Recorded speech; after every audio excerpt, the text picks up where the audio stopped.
Krebs cycle. So Krebs cycles also known as TCA cycle, also known as citric acid cycle. तीनों भी एक ही है, ठीक है. So Krebs cycle, that is TCA cycle, that is citric acid cycle. तीनों भी एक ही है. So TCA का फुल फॉर्म क्या है? So TCA is tricarboxylic acid cycle, tricarboxylic acid. Now जो एनर्जी प्रोडक्शन होता है, जो एटीपी का प्रोडक्शन होता है, सो एटीपी प्रोडक्शन में ये जो टीसीए साइकिल है that is very important. It plays very important role. Carbohydrate, proteins, lipids, तो ये तीनों से भी जो एनर्जी का प्रोडक्शन होता है वो टीसीए साइकिल में होता है. कार्बोहाइड्रेट्स में ग्लूकोज ग्लाइकोलिसिस साइकिल में या ईएमपी में पायरुवेट में कन्वर्ट होता है और वो पायरुवेट आगे जाके टीसीए साइकिल में कंटिन्यू होता है. फैट्स में भी, लिपिड के केस में भी beta oxidation of fatty acid से जो एसिड जो फैटी एसिड बाहर निकलते हैं, ठीक है, वो भी इधर ही आते हैं टीसीए साइकिल में. तो वहां से भी एनर्जी का सोर्स यहाँ पे आता है, ठीक है. प्रोटीन भी जो है, प्रोटीन का ग्लूकोनियोजेनेसिस होता है तो प्रोटीन ग्लूकोज में कन्वर्ट होता है और प्रोटीन भी आगे जाके टीसीए साइकिल में आता है. तो जो एनर्जी का सोर्स है, एटीपी का सोर्स है, एटीपी जनरेशन जो होता है वो मेनली क्रेब्स साइकिल से होता है, टीसीए साइकिल से होता है, ठीक है. तो पहले हम इसका डेफिनेशन को पढ़ लेते हैं. What is the definition of Krebs cycle या टीसीए साइकिल का डेफिनेशन क्या है?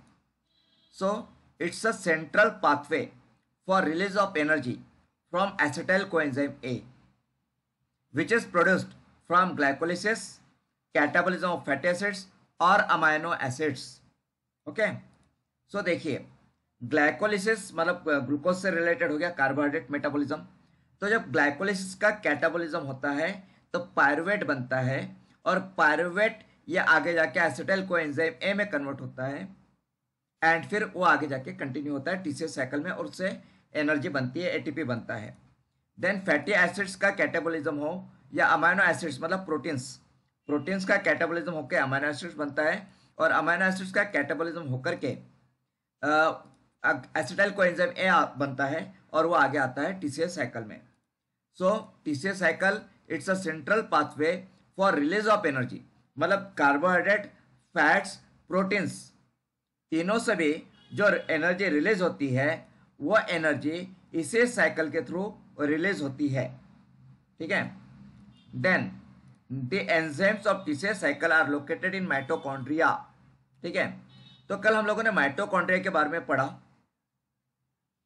सेलुलर ऑर्गेनेलिज्म में mitochondria is the powerhouse of the cell. Mitochondria is the powerhouse of the cell, ये हमने कल डिस्कस किया. Now powerhouse of the cell क्यों है? क्योंकि एनर्जी प्रोड्यूस करने के लिए जो भी एंजाइम्स चाहिए वो माइटोकॉन्ड्रिया में होते हैं. सो यहाँ पे क्लियरली मेंशन है the enzymes of TCA cycle are located in mitochondria, ठीक है.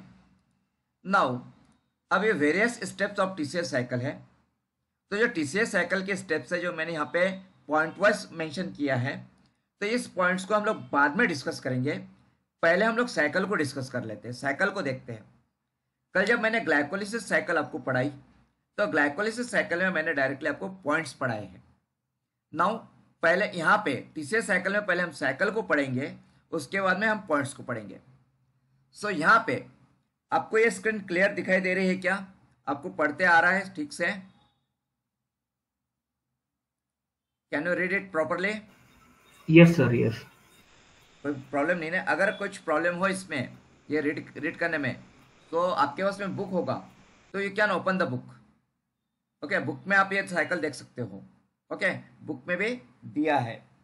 ओके, तो बुक में इट इज बुक में कौन से पेज नंबर पे, पेज नंबर आपको बता देता हूँ. अगर बुक आपके पास में है तो बुक में से भी आप देख सकते हो, ठीक है. सो इन द बुक, तो बुक में पेज नंबर 7.5 पे है, ठीक है. Page number 7.5 in the book. तो चलिए मैं यहाँ पे एक्सप्लेन करता हूँ आपको. तो यहाँ पे पायरुवेट है. ये पायरुवेट कहाँ से आया बताओगे मुझे? कहाँ से आ रहा है ये पायरुवेट? ग्लाइकोलाइसिस के लास्ट, ग्लाइकोलाइसिस का एंड प्रोडक्ट है। हाँ, बट ये बनता कैसे? It is the oxidative product of glucose ना। Yes glucose yes. का कंप्लीट ऑक्सीडेशन होकर के ग्लाइकोलिसिस साइकिल में ग्लूकोज का कंप्लीट ऑक्सीडेशन होकर के पायरुवेट बनता है। वन ग्लूकोज मॉलिक्यूल कितने पायरुवेट बनाता है? वन ग्लूकोज मॉलिक्यूल से कितने पायरुवेट मॉलिक्यूल बनते हैं? 2 सर। दो, right, two pyruvate molecules. One glucose molecule का जब कंप्लीट ऑक्सीडेशन होता है ग्लाइकोलिसिस साइकिल में, तो वहां पे टू पायरुवेट्स बनते हैं। ठीक है, how many pyruvates? Two pyruvate. Now what happens, अभी जब पायरुवेट है तो ये पायरुवेट का यहाँ पे अ, इसमें कोएंजाइम एसएच अटैच होता है in presence of pyruvate dehydrogenase enzyme. ठीक है, पायरुवेट डिहाइड्रोजिनेज एंजाइम है। अब ये डिहाइड्रोजिनेज है, मतलब क्या हुआ डिहाइड्रोजिनेज का? What does it mean? Removal of क्या मीनिंग दिया हाइड्रोजन। खत्म? Removal of hydrogen, right, removal of hydrogen, right. So removal of hydrogen, and removal of hydrogen मतलब oxidation, that is the oxidation. तो यहाँ पे पायरुवेट का oxidation हो रहा है in presence of the enzyme pyruvate dehydrogenase, मतलब यहाँ पे हाइड्रोजन रिमूव हो रहे हैं, हाइड्रोजन रिमूव हो रहे हैं। नाउ जो हाइड्रोजन पायरुवेट में से रिमूव हो रहे हैं, वो हाइड्रोजन किधर जा रहे हैं? वेयर, कहाँ पे जा रहे हैं? तो जो पायरुवेट में से जो हाइड्रोजन रिमूव हो रहे हैं, वो हाइड्रोजन एनएडी की तरफ जा रहे हैं, एनएडी। और एनएडी का कन्वर्जन हो रहा है एनएडीएच प्लस एच प्लस में, राइट। एनएडी प्लस का conversion NADH plus H plus में हो रहा है। एंड यहाँ पे पायरुवेट से हाइड्रोजन रिमूव होने के बाद में जो कोएंजाइम एएसएच है, वो कोएंजाइम एएसएच पायरुवेट को अटैच हो रहा है। ओके, नाउ इस प्रोसेस में पायरुवेट का कन्वर्जन एसिटाइल कोएंजाइम में हो गया है। Pyruvate gets converted into acetyl coenzyme A. कौन से एंजाइम के प्रेजेंस में? पायरुवेट डिहाइड्रोजिनेज के प्रेजेंस में।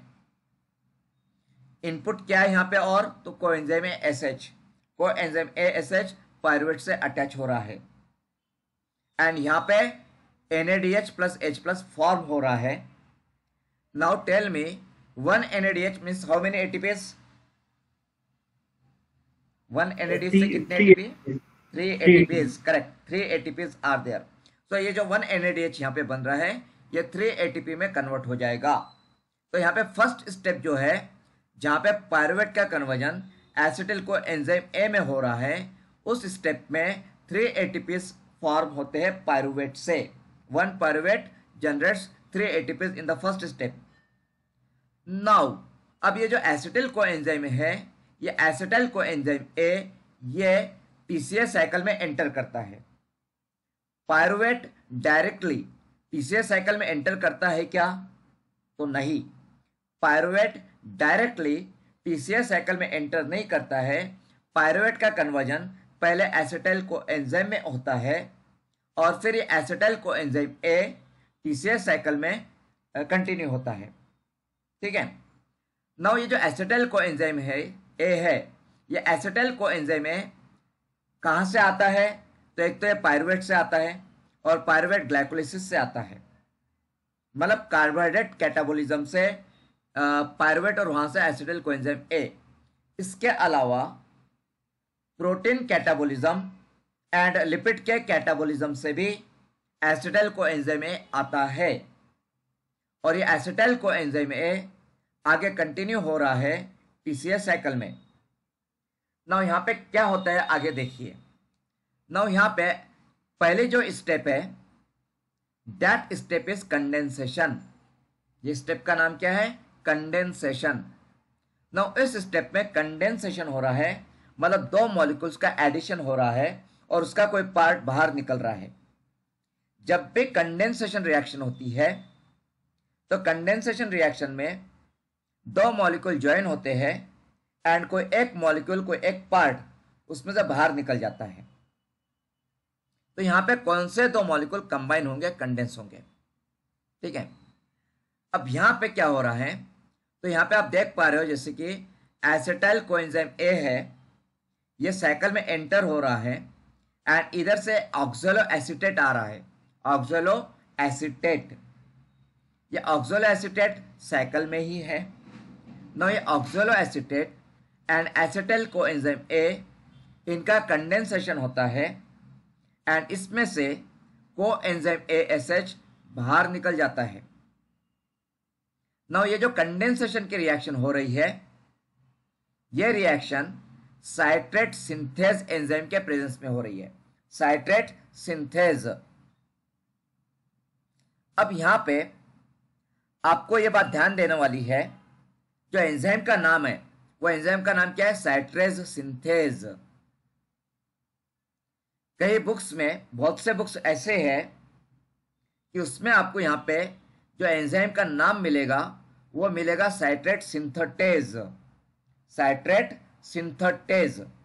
तो कुछ बुक्स ने साइट्रेज सिंथेज ये नाम दिया है और कुछ बुक्स ने साइट्रेट सिंथेटेज ऐसा नाम दिया है।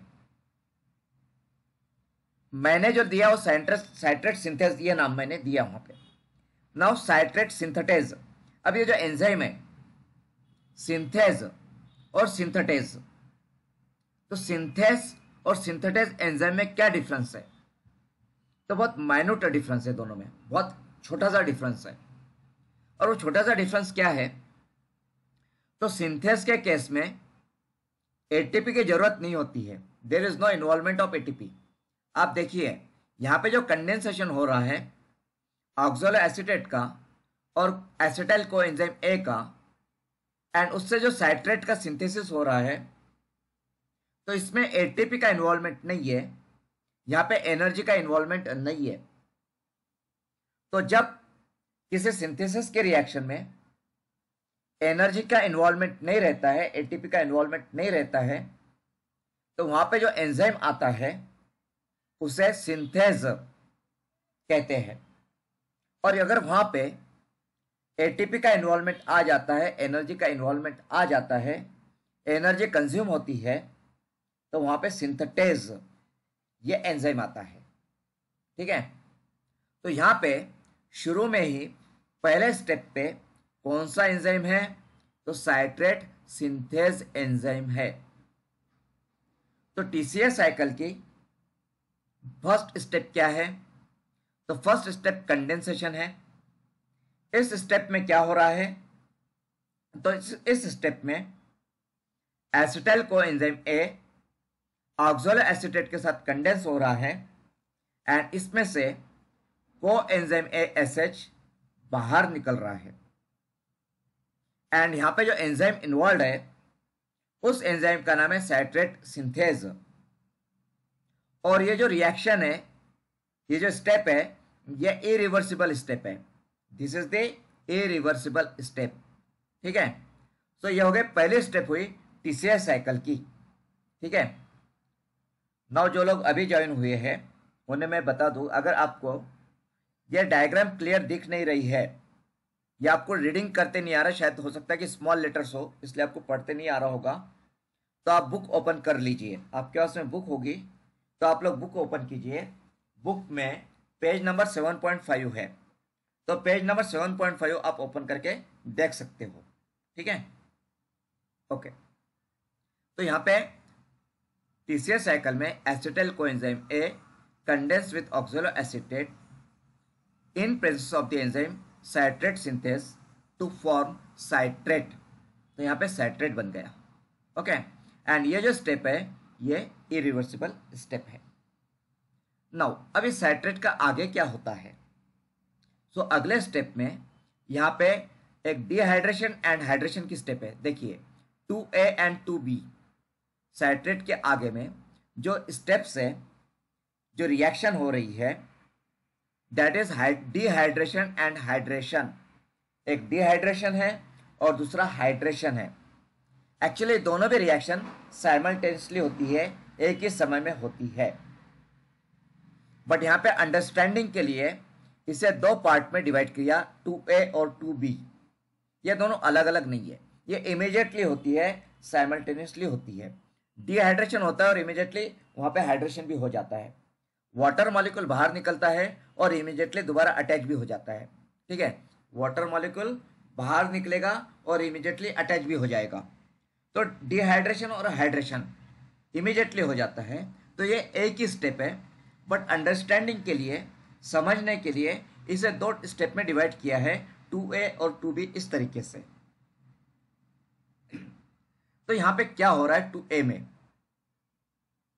तो 2A में आप देख रहे हो कि जो साइट्रेट है, साइट्रेट में से वाटर मॉलिक्यूल बाहर निकल रहा है। वाटर मॉलिक्यूल बाहर निकल रहा है मतलब डिहाइड्रेशन हो रहा है। डिहाइड्रेशन मतलब removal of water. Okay, and ये जो डिहाइड्रेशन की प्रोसेस हो रही है, यहां पे एंजाइम कौन सा है? सो एकोनिटेज एंजाइम है। Which enzyme? एकोनिटेज। जब साइट्रेट का डिहाइड्रेशन हो जाता है तो क्या फॉर्म होता है? तो सिस एकोनिटेट फॉर्म होता है।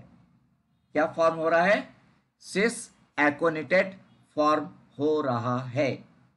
ओके, तो citrate, dehydration, aconitase enzyme, cis aconitate. Cis aconitate, hydration, addition of water molecule, isocitrate, enzyme वही है एकोनिटेट। एंजाइम कौन सा है? वही एकोनिटेज एंजाइम है। ओके, सो देखिए, तो साइट्रेट मॉलिक्यूल का एकोनिटेज के प्रेजेंस में, एकोनिटेज एंजाइम के प्रेजेंस में डिहाइड्रेशन होगा और फिर रिहाइड्रेशन हो जाएगा। डिहाइड्रेशन एंड हाइड्रेशन मतलब वाटर मॉलिक्यूल बाहर निकलेगा और वाटर मॉलिक्यूल दोबारा अटैच हो जाएगा, तो आइसोसाइट्रेट फॉर्म होगा। तो साइट्रेट से क्या फॉर्म होगा? आइसोसाइट्रेट। बट इस साइट्रेट और आइसोसाइट्रेट के बीच में सिस एकोनिटेट आ जाता है। ठीक है, ओके। तो यहां पे हमारी पहली स्टेप क्या थी? कंडेंसेशन। सेकंड स्टेप क्या है? तो second step dehydration and hydration. Second step में एंजाइम कौन सा है? एकोनिटेज। सेकंड स्टेप के बाद में प्रोडक्ट क्या बन रहा है? तो सेकंड स्टेप के बाद में प्रोडक्ट बन रहा है आइसोसाइट्रेट। ठीक है, कौन सा प्रोडक्ट? आइसोसाइट्रेट। अब इस साइकिल को गौर से देखिए, आप साइकिल को गौर से देखिए और एरो पे ध्यान दीजिए। एरो पे, एरो क्या बता रहा है आपको? तो साइकिल में एरो ये बताता है कि जो सेकंड स्टेप है ये रिवर्सिबल है। It is the reversible step. तो यहां पे आपसे पूछा जाता है कि टीसीएस साइकिल की कौन सी स्टेप है जो इरिवर्सिबल है? ऐसा सवाल आता है, ऐसा पूछते हैं एमसीक्यू में। तो यहां पे हमने देखा टीसीएस साइकिल में कि पहले जो कंडेंसेशन की स्टेप है वो इरिवर्सिबल है। एरो देखिए, एरो, और नीचे मैंने लिखा भी है इरिवर्सिबल। तो ये इरिवर्सिबल स्टेप है। लेकिन जो सेकंड स्टेप है डिहाइड्रेशन और हाइड्रेशन की, वो रिवर्सिबल है।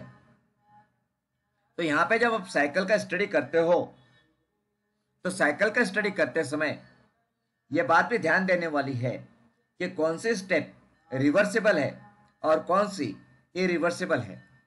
ठीक है, नाउ आगे अब इस आइसोसाइट्रेट का क्या होता है? तो आइसोसाइट्रेट में इसका भी डिहाइड्रोजिनेशन हो जाएगा। क्या होगा? डिहाइड्रोजिनेशन मतलब रिमूवल ऑफ हाइड्रोजन हो जाएगा। रिमूवल ऑफ हाइड्रोजन मतलब जो आइसोसाइट्रेट यहां पे बना है, आइसोसाइट्रेट का ऑक्सीडेशन होगा। ऑक्सीडेशन कैसे होगा? तो इसमें से 2 हाइड्रोजन रिमूव हो जाएंगे। एंड हाइड्रोजन कौन रिमूव करेगा? तो जो डिहाइड्रोजिनेज एंजाइम है, डिहाइड्रोजिनेज एंजाइम, ये डिहाइड्रोजिनेज एंजाइम आइसोसाइट्रेट में से हाइड्रोजन को रिमूव कर देगा। नाउ आइसोसाइट्रेट में से अगर हाइड्रोजन रिमूव हो जाते हैं, आइसोसाइट्रेट का यहां पे ऑक्सीडेशन हो रहा है, तो क्या प्रोडक्ट बनता है? तो प्रोडक्ट बनेगा ऑक्सैलोसक्सिनेट। कौन सा प्रोडक्ट? तो प्रोडक्ट का नाम है ऑक्सैलोसक्सिनेट। नाउ अब ये जो आइसोसाइट्रेट से जो 2 हाइड्रोजन बाहर निकल गए, वो हाइड्रोजन किधर जाएंगे? कहाँ पे जाएंगे? तो हाइड्रोजन Na+ से अटैच हो जाएंगे, Na+ से अटैच होंगे और वहां पे NADH+H+ फॉर्म हो जाएगा। एंड ये जो NADH+H+ है, तो वन सिंगल NADH+H+ ये आगे जाके 3 ATP में कन्वर्ट हो जाता है। कितने ATPs? 3 ATPs। तो 1 NADH+H मॉलिक्यूल 3 ATP के मॉलिक्यूल्स जनरेट करता है। मतलब यहाँ पे ये जो स्टेप है, आइसोसाइट्रेट से ऑक्सोलोसक्सिनेट फॉर्म होना, आइसोसाइट्रेट से ऑक्सोलोसक्सिनेट फॉर्म होना, इस स्टेप में 1 NADH+H+ फॉर्म हो रहा है। मतलब ही यहाँ पे 3 ATPs फॉर्म हो रहे हैं। How many ATPs? 3 ATPs। Then next step क्या है? हाँ, और ये भी रिवर्सिबल स्टेप है, रिवर्सिबल, ठीक है। अब आगे जाके ये जो ऑक्सोलोसक्सिनेट है, इसका क्या होता है? तो इसका भी डिहाइड्रोजिनेशन हो जाएगा, इसका भी डिहाइड्रोजिनेशन हो जाएगा। मतलब यहां पे भी डिहाइड्रोजिनेज एंजाइम है। एंड जब ऑक्सोलोसक्सिनेट का डिहाइड्रोजिनेशन हो जाता है तो उससे अल्फा कीटोग्लूटरेट फॉर्म होता है। क्या फॉर्म हो रहा है? Alpha ketoglutarate. एंड ऑक्सोलोसक्सिनेट का यहां पे जब डिहाइड्रोजिनेशन, मतलब डिहाइड्रोजिनेज एंजाइम है, एंड ये जो प्रोसेस है, इस स्टेप का नाम है ऑक्सीडेटिव डिकार्बोक्सिलेशन। स्टेप का नाम क्या है? Oxidative decarboxylation. मतलब इस स्टेप में ऑक्सोलो एसीटेट में से कार्बन डाइऑक्साइड, मतलब COO ग्रुप बाहर निकल रहा है।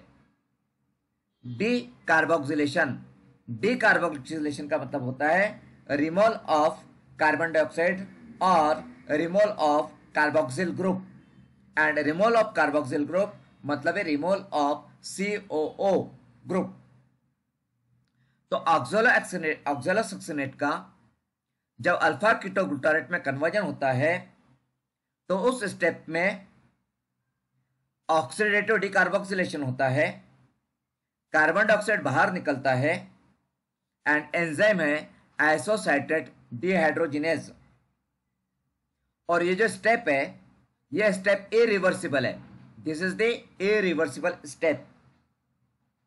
तो TCA साइकिल में अभी तक हमने जो पहले स्टेप है कंडेंसेशन की, वो इरिवर्सिबल है। उसके बाद में ये जो ऑक्सोलोसक्सिनेट टू अल्फा कीटोग्लूटारेट है, जिसको कि हमने स्टेप नंबर 3 बोला है, स्टेप नंबर 3। तो ये स्टेप नंबर 3 है जो कि ऑक्सीडेटिव डिकार्बोक्सिलेशन है। ये स्टेप भी इरिवर्सिबल है। तो आपको याद रखना होगा कि TCA साइकिल में कौन से स्टेप रिवर्सिबल है, कौन से स्टेप इरिवर्सिबल है।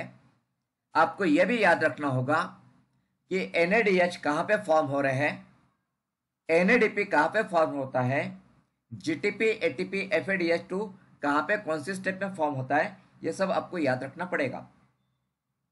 ये जो TCA साइकिल है, इस TCA साइकिल पे 100 से ज्यादा MCQ बन सकते हैं, मोर देन 100 MCQ। अगर आप वो 100 MCQ को याद करने की कोशिश करोगे तो इट इज वेरी डिफिकल्ट। उसके बजाय यहां पे मैं जितना आपको डिप में, जितने डिप में जाकर के TCA साइकिल एक्सप्लेन करना मेरे लिए पॉसिबल है, उतना डिप में जाकर के मैं एक्सप्लेन करने की कोशिश कर रहा हूं। तो आप इसको समझने की कोशिश कीजिए ताकि इस पे किसी भी तरह का MCQ आ जाए तो आप उसका आंसर दे सको, ठीक है। तो यहां पे ये जो स्टेप है ऑक्सोलोसक्सिनेट टू अल्फा कीटोग्लूटारेट, यहां पे ऑक्सीडेटिव डिकार्बोक्सिलेशन हो रहा है। एंजाइम है आइसोसाइट्रेट डिहाइड्रोजिनेस, ठीक है। एंड यहां पे कार्बन डाइऑक्साइड रिलीज हो रहा है, ठीक है। देन नेक्स्ट, अभी जो अल्फा कीटोग्लूटारेट है, ये अल्फा कीटोग्लूटारेट का कन्वर्जन आगे जाके सक्सिनिल कोएंजाइम ए में होता है। किसमें हो रहा है? Succinyl coenzyme A. नाउ यहां पे एंजाइम कौन सा है? तो alpha ketoglutarate dehydrogenase, enzyme is alpha ketoglutarate dehydrogenase.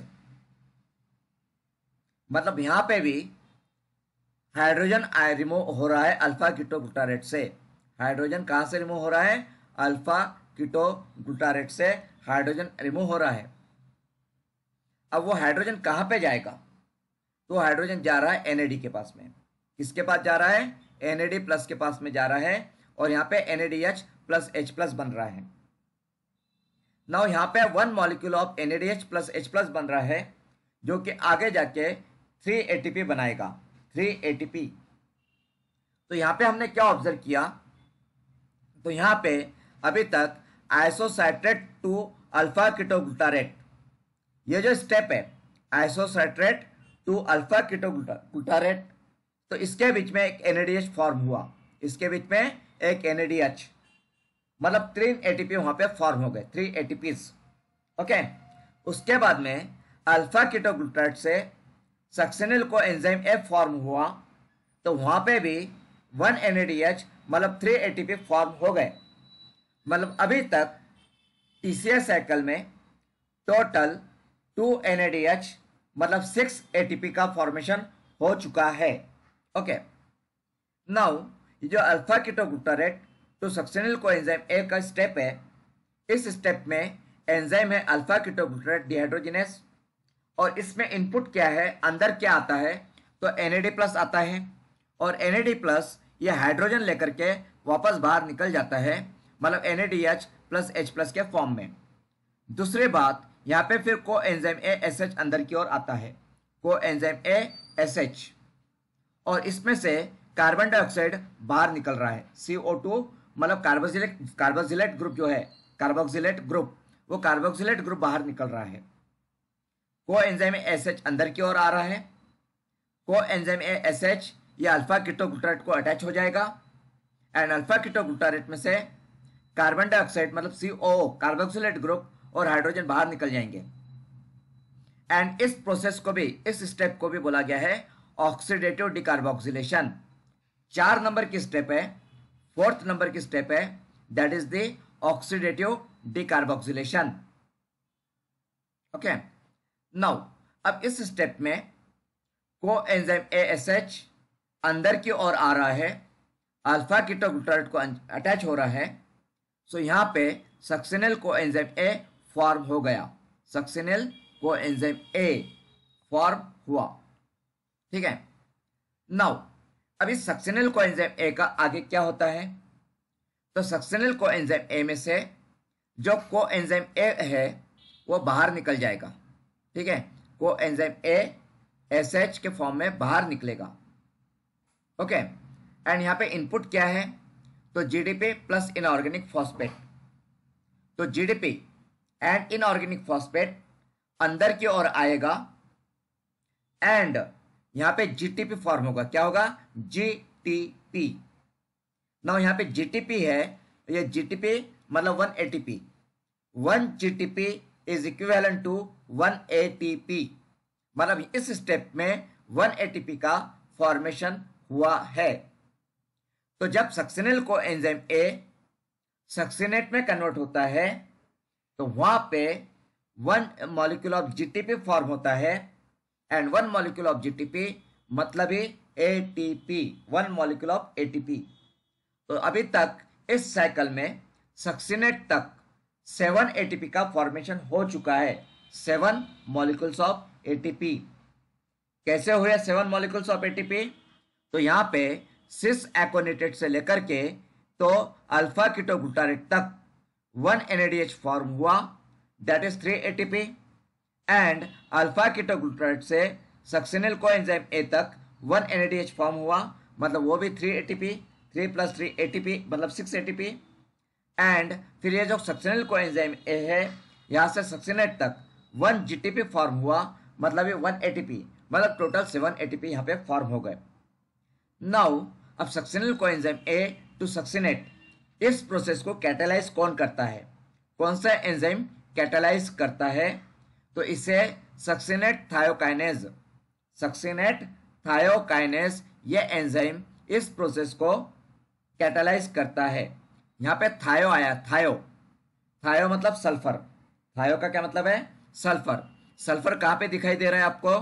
तो जब सक्सिनिल कोएंजाइम ए में से ये कोएंजाइम ए बाहर निकल रहा है, तो कोएंजाइम ए एसएच के फॉर्म में बाहर निकल रहा है, मतलब थायो के फॉर्म में बाहर निकल रहा है, तो थायो आ गया। और काइनेज, तो जैसा कल मैंने आपको बताया था ग्लाइकोलिसिस साइकिल में कि जहाँ कहीं पे भी ATP, GTP, ADP, GDP, AMP आ जाता है, वहाँ पे काइनेज एंजाइम आ जाता है, वहाँ पे काइनेज एंजाइम आता है। तो यहाँ पे भी जीडीपी आया है, जीटीपी आ गया, इसलिए काइनेज एंजाइम यहाँ पे आया है। नो ये जो प्रोसेस है, ये जो स्टेप है जिसमें सक्सिनिल कोएंजाइम ए सक्सिनेट में कन्वर्ट हो रहा है, तो इस स्टेप में सबस्ट्रेट लेवल फॉस्फोरिलेशन हो रहा है। सबस्ट्रेट लेवल फॉस्फोरिलेशन, तो कल मैंने आपको बताया था कि जहाँ पे भी फॉस्फोरिलेशन आता है, तो फॉस्फोरिलेशन के केस में थायोकाइन मतलब काइनेज एंजाइम आ जाता है, साथ में GDP, GTP, ATP, ADP, AMP आ जाता है। ठीक है, ओके। तो ये हो गया हमारा स्टेप नंबर 5, सक्सिनेट यहाँ पे फॉर्म हो गया। अब आगे क्या हो रहा है इस सक्सिनेट के साथ में? तो ये सक्सिनेट है, तो यहाँ पे दोबारा सक्सिनेट डिहाइड्रोजिनेज एंजाइम आ गया, डिहाइड्रोजिनेज। अब डिहाइड्रोजिनेज एंजाइम आया मतलब वहां से हाइड्रोजन बाहर निकल गए, मतलब सक्सिनेट में से हाइड्रोजन बाहर निकलेगा। सक्सिनेट में से हाइड्रोजन बाहर निकला मतलब ऑक्सीडेशन हो गया, ऑक्सीडेशन, ऑक्सीडेशन। तो यहाँ पे इस स्टेप को नाम दिया डिहाइड्रोजिनेशन। क्या नाम दिया है? Step number 6। So step number 6 is dehydrogenation. Dehydrogenation मतलब है रिमूवल ऑफ हाइड्रोजन। तो यहाँ पे जब सक्सिनेट जो है, सक्सिनेट में से जब रिमूवल ऑफ हाइड्रोजन हो जाता है, तब वहां पे फ्यूमरेट फॉर्म होता है। क्या फॉर्म हो रहा है? फ्यूमरेट। एंड कौन सा एंजाइम इसे कैटालाइज कर रहा है? तो सक्सिनेट डिहाइड्रोजिनेज एंजाइम इस स्टेप को कैटालाइज कर रहा है। इस स्टेप में जो सक्सिनेट से हाइड्रोजन बाहर निकल रहे हैं, वो हाइड्रोजन एफएडी को अटैच हो जाएंगे। किसको? एफएडी को। एंड एफएडी का कन्वर्जन FADH2 में हो रहा है। नाउ 1 FADH2 मतलब 2 ATP। 1 FADH2 मतलब how many ATP? 2 ATPs, 2। Okay, तो ये FADH2 जो है 1 मॉलिक्यूल ऑफ FADH2 आगे जाके 2 मॉलिक्यूल्स ऑफ ATP में कन्वर्ट हो जाएगा। तो इस तरीके से ये जो 6 नंबर की स्टेप है डिहाइड्रोजिनेशन, जहाँ पे फ्यूमरेट फॉर्म हो रहा है, तो यहाँ तक हमने टोटल कितने ATP बना लिए हैं? तो यहाँ पे हमने अभी तक टोटल 9 ATP बना लिए हैं। How many ATPs? 9। ठीक है, आपको ये याद रखना है कि कौन से स्टेप पे कितने ATP बन रहे हैं, कौन से स्टेप पे FADH आ रहा है, कौन से स्टेप पे NADH आ रहा है, ये आपको याद रखना है, इस पे पूछा जाता है।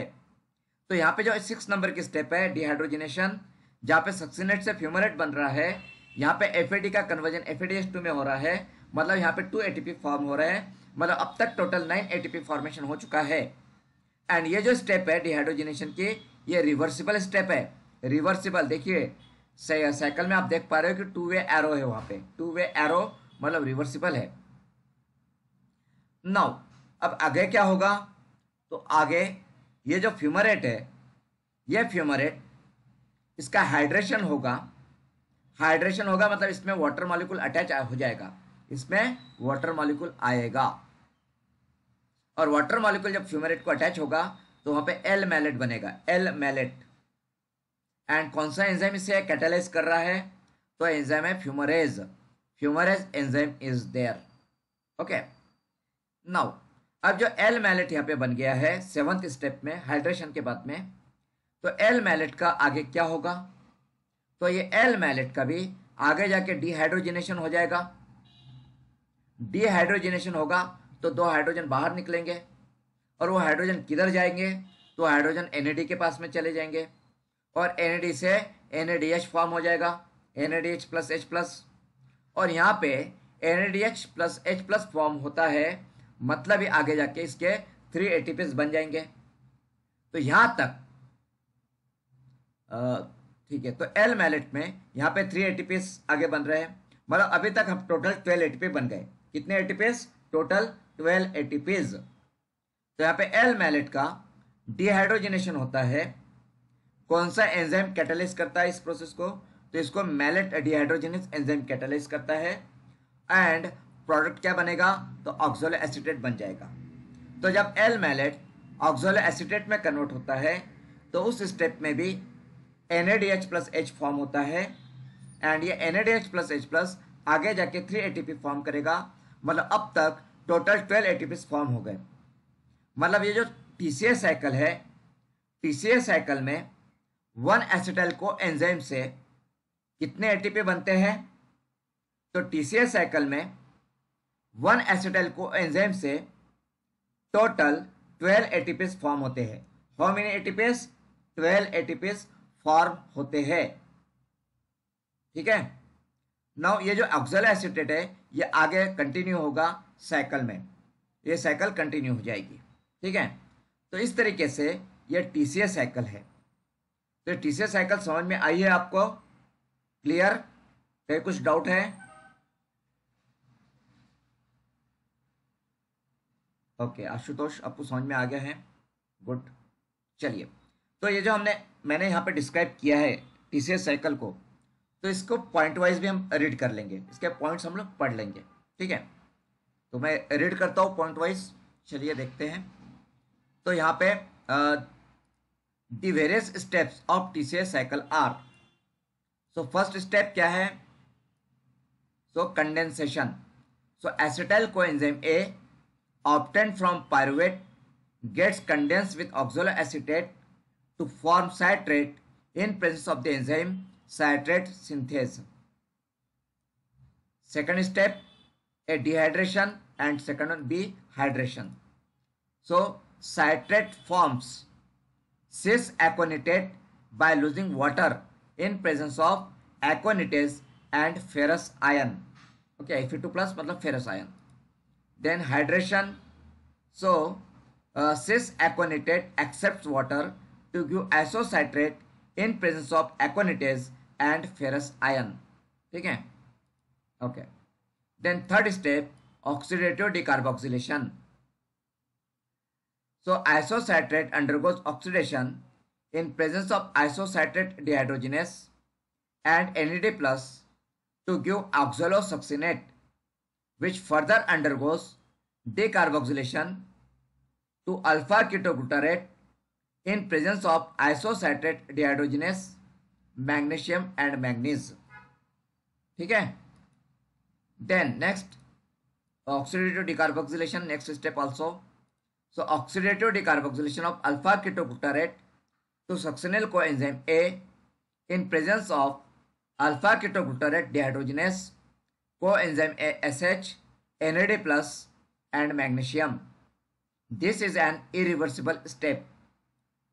Then phosphorylation. So succinyl coenzyme A gets converted to succinate in presence of succinic thiokinase, succinate thiokinase, GDP and magnesium. Then sixth step, dehydrogenation. So succinate undergoes dehydrogenation in presence of succinate dehydrogenase, FAD plus to form a fumarate. Then hydration, seventh step. Fumarate takes up water molecules in presence of fumarase to form L-malate. Then eighth step, dehydrogenation. So L-malate undergoes oxidation, that is dehydrogenation, in presence of malate dehydrogenase, NAD plus to form oxaloacetate. ठीक है, तो ये जो मैंने describe किया था cycle को, तो वो सभी पॉइंट्स यहाँ पे आए हैं। नाउ अब ये TCA साइकिल है, इस TCA साइकिल का एनर्जेटिक्स हम लोग डिस्कस करेंगे। एनर्जेटिक्स का ही मतलब है कि कौन से स्टेप पे कितने एटीपीज फॉर्म हो रहे हैं। ठीक है, जिसको हमने डिटेल में डिस्कस किया है, तो इसको याद कर लेते हैं, पढ़ लेते हैं। तो देखिए, सो यहाँ पे ध्यान दीजिए, a total of 12 ATP are produced from 1 acetyl coenzyme A. Okay, 1 acetyl coenzyme A से कितने एटीपी फॉर्म होते हैं? तो 12 होते हैं, 12 एटीपीज। अब कौन से स्टेप पे फॉर्म होते हैं देखिए। तो पहला आइसोसाइट्रेट टू ऑक्सोलोसक्सिनेट, ये जो स्टेप है यहाँ पे 1 NADH फॉर्म होता है, मतलब 3 ATP। Then second alpha ketoglutarate to succinyl coenzyme A, तो यहाँ पे 1 NADH फॉर्म हो रहा है, मतलब ये 3 ATP। Then succinyl coenzyme A to succinate, यहाँ पे 1 GTP फॉर्म होता है, मतलब ये 1 ATP। Then succinate to fumarate, तो यहाँ पे 1 FADH2 फॉर्म होता है, मतलब 2 ATP। देन मैलेट टू ऑक्सोलोएसीटेट, यहाँ पे 1 NADH फॉर्म हो रहा है, मतलब 3 ATP। तो ये टोटल कितने एटीपीज हो गए? तो ये टोटल 12 ATP होते हैं। मतलब ये जो साइकिल है आपकी TCA साइकिल, जो एसिटाइल कोएंजाइम ए से शुरू होती है। कहाँ से शुरू होती है? एसिटाइल कोएंजाइम ए से शुरू होती है। ठीक है, ओके। सो ओके, तो यहाँ पे टोटल 12 एटीपीज फॉर्म हो गए। ओके, नाउ हमारा ग्लूकोज ग्लाइकोलिसिस साइकिल में कितने एटीपी फॉर्म होते हैं? ग्लाइकोलिसिस साइकिल में कितने एटीपी फॉर्म हो रहे हैं बताइए। ग्लाइकोलिसिस साइकिल में कितने एटीपी फॉर्म होते हैं संकेत? सर 2 एटीपी होते हैं और NADH को पकड़ के 8 एटीपी होते हैं।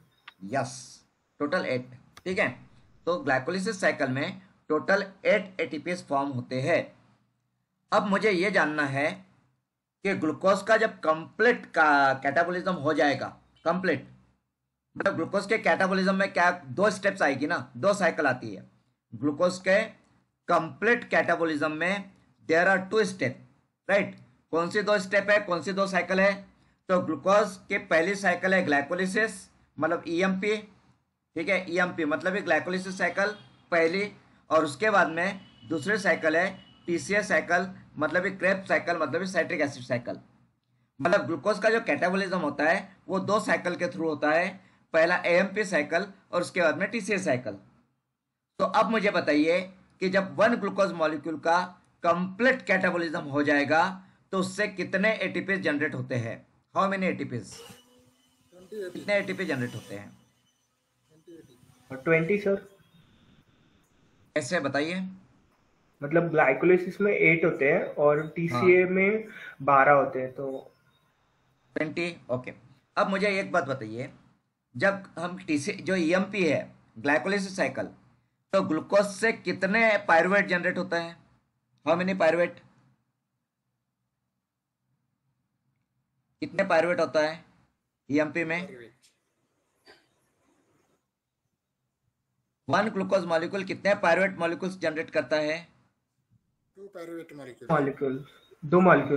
2 मॉलिक्यूल्स करता है ना, 2 पायरुवेट जनरेट होते हैं। ओके, तो 1 ग्लूकोज से हाउ मेनी पायरुवेट? 2 पायरुवेट। अब जब सिंगल पायरुवेट आपका एक पायरुवेट TCA साइकिल में जाएगा तो आपको कितने देगा? 12 ATP देगा ना, राइट। Yes sir. और अगर 2 पायरुवेट जाएंगे तो कितने देगा? 24। तो कितने पायरुवेट जा रहे हैं हमारे? एक ग्लूकोज से कितने पायरुवेट? 2 पायरुवेट बनते हैं ना, तो 2 पायरुवेट TCA साइकिल में जाएंगे ना, तो 24 ATP आने चाहिए। क्लियर? Yes sir, yes. हाँ, अब यहाँ पे एक और बात ध्यान दीजिए। अब ये जो पायरुवेट का कन्वर्जन एसिटाइल कोएंजाइम ए में हो रहा है, तो वहां पे भी तो NADH फॉर्म हो रहा है कि नहीं हो रहा है? NADH यहाँ पे भी इस स्टेप में भी NADH है ना। एक्चुअली जो स्टेप है pyruvate to acetyl coenzyme A, ये TCA साइकिल के बाहर की स्टेप है, ये TCA साइकिल में नहीं आती है और ये ग्लाइकोलिसिस में भी नहीं आती है। सही बात है।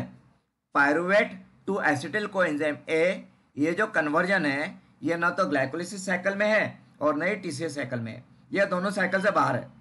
पर यहाँ पे भी तो ATP बन रहा है, 3 ATP। तो जब एक ग्लूकोज मॉलिक्यूल का कैटाबोलिज्म होगा उस ग्लाइकोलिसिस साइकिल में जाएगा तो उससे 2 पायरुवेट बनेंगे, और 2 पायरुवेट मतलब यहाँ पे 6 ATP बनेंगे। कितने? 6 ATP। तो 6 ATP यहाँ पे बन गए, 8 ATP ग्लाइकोलिसिस साइकिल में बने, टोटल 14 ATP हो गए। एंड टीसीएस साइकिल में 24 एटीपी बन गए, तो टोटल कितने एटीपी हो गए? 38 एटीपी। How many ATP? 38। 38।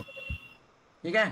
तो जब वन ग्लूकोज मॉलिक्यूल का कंप्लीट ये होता है, कैटाबॉलिज्म कंप्लीट हो जाता है, तो वहां पे आपके 38 एटीपीज जनरेट होते हैं।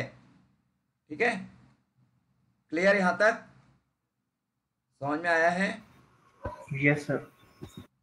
ओके।